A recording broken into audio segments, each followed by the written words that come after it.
డీసీతో హీరోగా మారాడు తమిళ దర్శకుడు లోకేష్ కనగరాజ్. అంతేకాదు డెబ్యూతోనే హిట్ కొట్టాడు.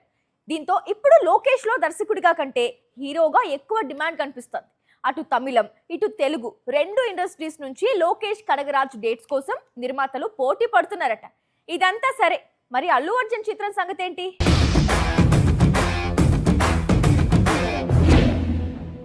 తమిళ దర్శకుడు లోకేష్ కనగరాజ్ జీవితంలో ఏది అనుకున్నట్లు జరగడం లేదు.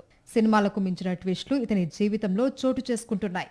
ఇప్పటికే తన పేరు మీద ప్రారంభించిన సినిమాటిక్ యూనివర్స్ నుంచి ఖైదీ 2 రోలెక్స్ ప్రాజెక్ట్ ను హోల్డ్ లో పెట్టడంపై సూర్య, కార్తీక్ గుర్రుగా ఉన్నారు. అల్లు అర్జున్ తో మూవీ తర్వాత ఖైదీ 2 కు తిరిగొస్తాను అని చాలా కాలంగా చెప్పుకొస్తున్నాడు లోకేష్ కనగరాజ్. కానీ ఇంతలో లోకేష్ నటించిన డీసీ ప్రేక్షకుల ముందుకు వచ్చి మంచి ఆదరణ అందుకుంటూ ఉండటం, సరాసరి 50 కోట్ల వైపు దూసుకుపోతుండటంతో లోకేష్ లో ఇప్పుడు హీరోయిజం కు డిమాండ్ పెరిగింది. డీసీ కాంబినేషన్ రిపీట్ చేసేందుకు, సేమ్ కాంబినేషన్ లో మరో చిత్రం చేసేందుకు సన్ పిక్చర్స్ లోకేష్ కు భారీ మొత్తంలో అడ్వాన్స్ చెల్లించింది. అన్ని కుదిరితే ఇదే ఏడాది లోకేష్ కొత్త చిత్రం సెట్స్ పైకి వెళ్లే అవకాశాలు కనిపిస్తున్నాయని తమిళ సినీ వర్గాలు చెబుతున్నాయి. హీరోగా లోకేష్ కనగరాజ్ బిజీ అవుతూ ఉండటంతో తాను ప్లాన్ చేస్తున్న బన్నీ మూవీ ఉంటుందా లేక వాయిదా పడుతుందా అనే సందేహాలు కూడా వ్యక్తమవుతున్నాయి.